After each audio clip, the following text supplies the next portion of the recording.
It's a good spot to move to, I guess, the next big thing, which was the schedule that dropped. Because people, I don't know, guys, like it feels like people, for whatever reason, really cared about it. I'm not saying that you shouldn't care. I was excited about the potential of the schedule dropping. If for no other reason than I needed to know if we were going to have to go down there for like 7 games in 9 nights or not. And it appears as though we don't have to. I think the worst stretch of the season is 10 games in 17 days.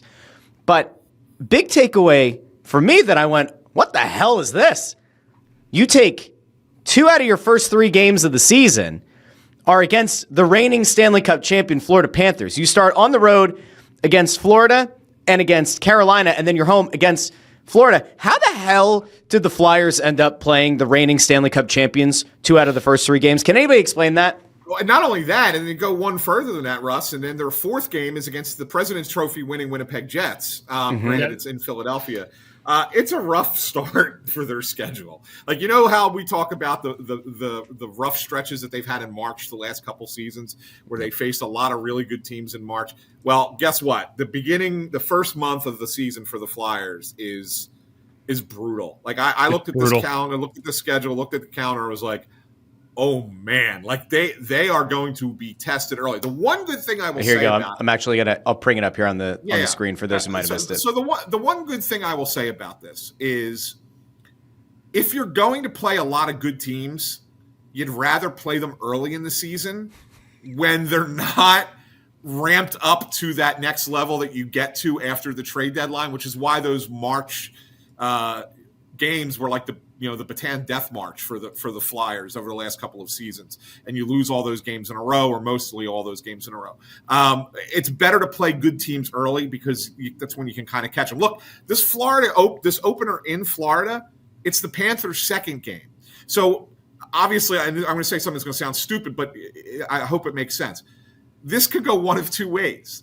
Either. I know that's how all games go. Yeah, you lose. That's the stupid part. But let me explain what I was about to say. So Florida has their opening night game. A lot of times, the defending Stanley Cup champion has the hangover game as their opener, and if that is what happens for the Panthers, then the Flyers are in a lot of trouble in Game 2, right? Yeah. But if the Panthers come out and have that kick-ass game in their opener, then maybe the Flyers catch them napping a little bit against a perceived weaker team, right? And you kind of catch them a little bit in that game. But otherwise, yeah, this is a brutal start to the season for the Flyers. Yeah, go ahead, Bundy. No, I mean, you could look at the schedule and be like, oh my God, you could technically and I think the Flyers are a better team. It's not like you look back in the past, but that could be an 0-5 start if you're looking at any other team. You take any team in the league playing those first 5 games. Remember October and November Minnesota last year? Remember how good they were? Yeah. Like they were freak shows. They were tops of the league. So, I mean, those first 5 games are really, really important start to the season for this team, and you don't want to get behind the 8 ball. That's an opportunity for the Flyers to kind of jump the shark a little bit. If you have a good start, you can really pave your way. I think there's some really good stuff as the schedule moves along. Well, even like the Islanders, you think are going to be better. The Predators are going to look to try to rebound off of what was an atrocious and underperforming season a year ago. The Penguins, nobody knows. But like that, there are really like no down games in that first month. So Rick Tocchet is going to have one hell of a test in front of him. How much are the fans going to boo Max Shabanov on October 25th when the Islanders come in? Brutal. I mean, he's going to wonder what the hell Philly's all about. He's thinking to himself, why didn't I sign there? I just got the shit booed out of me for 3 straight periods. He better hope that he has a few goals at that point too, because otherwise he's going to, did I make a mistake? Probably. Maybe you did. He'll never be in Cutter territory either. Like, I mean, that was just like, he signed somewhere else. Big deal. It happens, But yeah, I think the fan base, the Boo Birds will be out that night. I think the fan base as a whole, or like the very vocal segment on X, make of that what you will, kind of feels more like, wow, what the hell happened? Because everybody was saying that he was going to go to the Flyers and then he didn't. I don't think they even view him with as much, nearly the level of vitriol as they do, clearly, with a Gauthier who essentially said, get me the hell out of here. Couple comments, though. The one thing that I was going to touch actually at the end of that was I was really surprised there's no Black Friday game. I know there's an Eagles game that day, but that has been a Philadelphia Flyers staple for the history of the franchise. 20 years. Well, the last 20 longer years. than that. I played back when they were still playing. Yeah, but it's been 20. It was 20 consecutive seasons. Well, 19 because there was the one knockout year, but 19 consecutive seasons where they had a game scheduled on Black Friday, dating back to 2005-06. And this is the first time since then that they've not played on Black Friday at home. They are playing Black Friday. Yeah, at the not Islanders. here. It's at the Islanders. Yeah. And that's what happens with the Eagles having a home game. That's a brutal. Talk about a brutal week. That's a rough week. Do you want me to bring up the full schedule here? Because I'm saying November, that Thanksgiving week in November, they go on the road to Tampa and to Florida. Then they fly home for Thanksgiving, just for Thanksgiving maybe, and then you bus up to the island and then play the Devils back to back, all 4 games on the road. That's not good. How about the Saturday night, Monday night Tampa Bay home set? Yeah, that's weird too. Why Really is Tampa playing 2 games here back to back? Does that make sense? Like the start of a playoff series, 2 games on the road. Well, here I actually want to take you guys to the thing that I found like kind of the most astonishing, I think, out of all of it. So they're going to play 14 back-to-backs this year, which on the surface might not sound that bad to people, but the big takeaway here is that only 2 of the 14 back-to-back sets are going to happen with both legs happening at home. It's the first set of back-to-backs they have, and it's the final set of back-to-backs they have.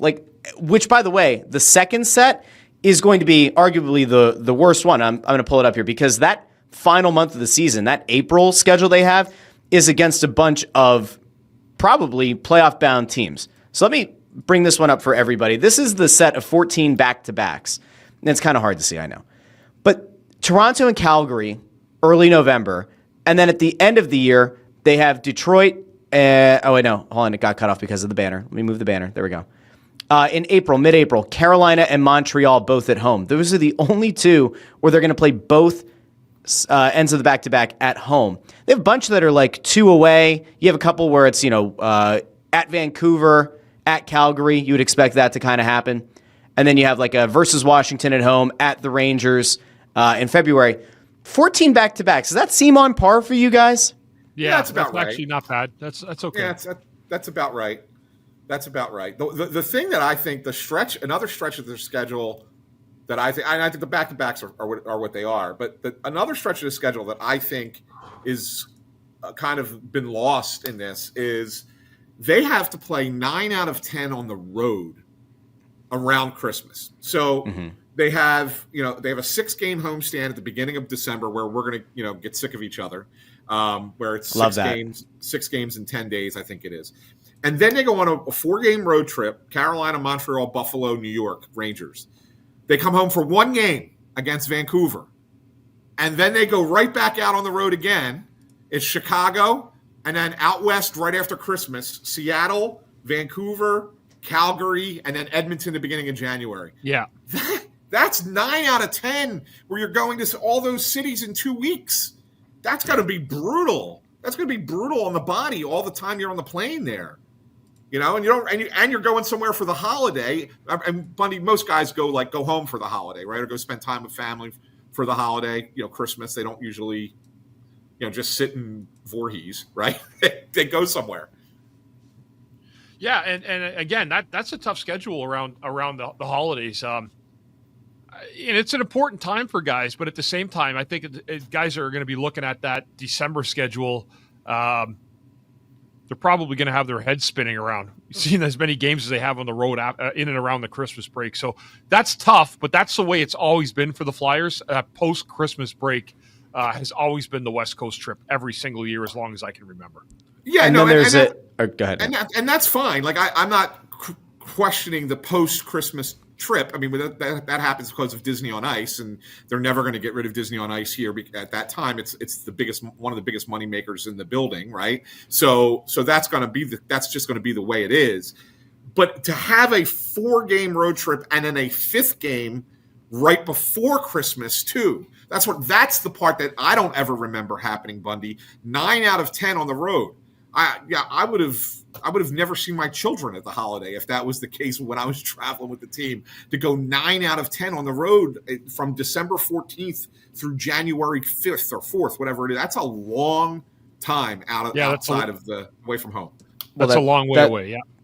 That's also kind of what happens when you, in the first month of the year, they're going to play 14 games at home. Yeah. Right. Like they got a lot of home games early. They have a shit ton of home games. And so that's not ideal. It's far from it, you know? We haven't even had any time change games yet for Phillies run-ups over the year. Remember that happened last year?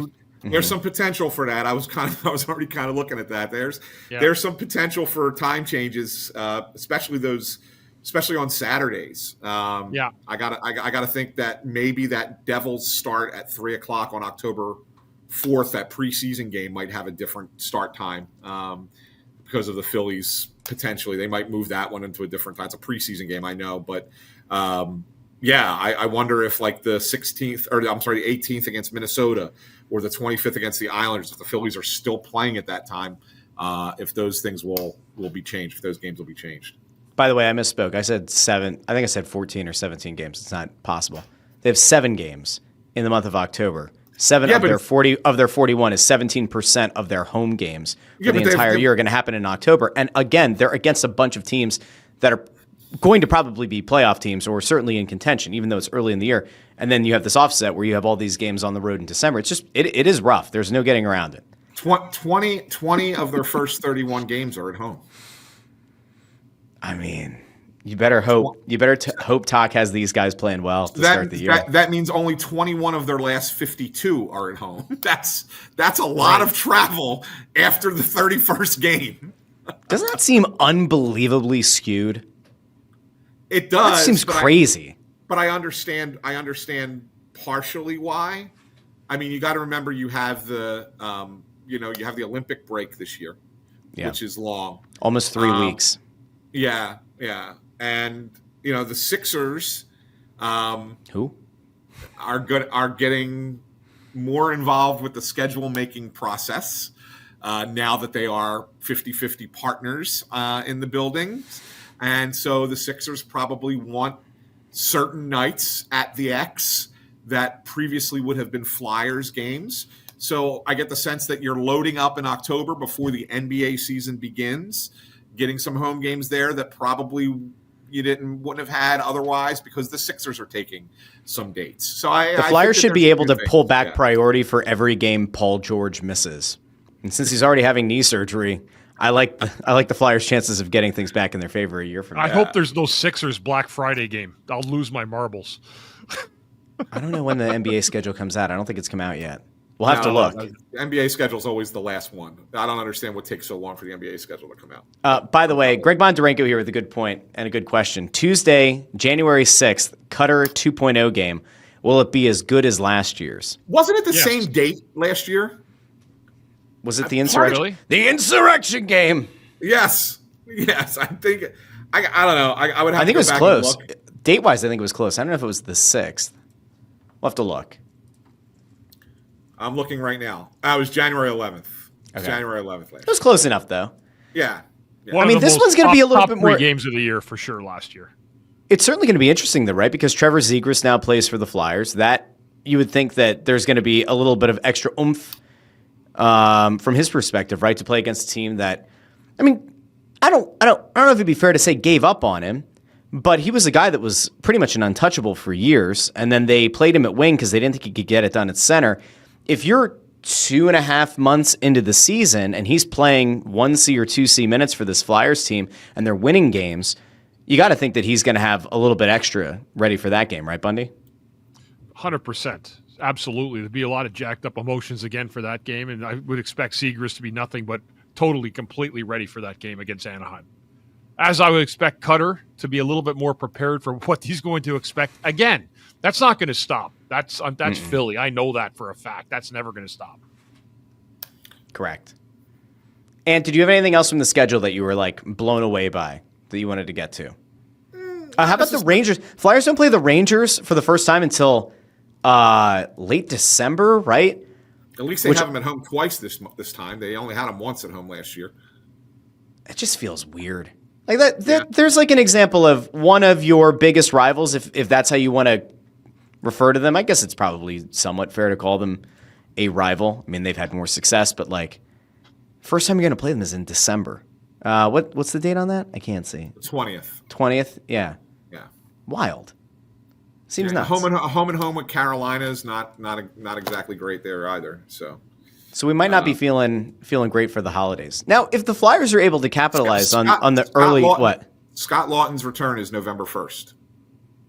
Circle it on the calendar. I didn't circle that for whatever reason. I'm sorry. I didn't. It's nice. He was a great Flyer. He was a good guy for a lot of years, but that's not like a circle your schedule type of game for me. I mean, I'm circling my schedule for McDavid, like looking at those games when he comes in here. And the Flyers, that was another one of the top 3 games last year was against Edmonton. They dominated the Oilers that game and had one of their most successful wins of the year.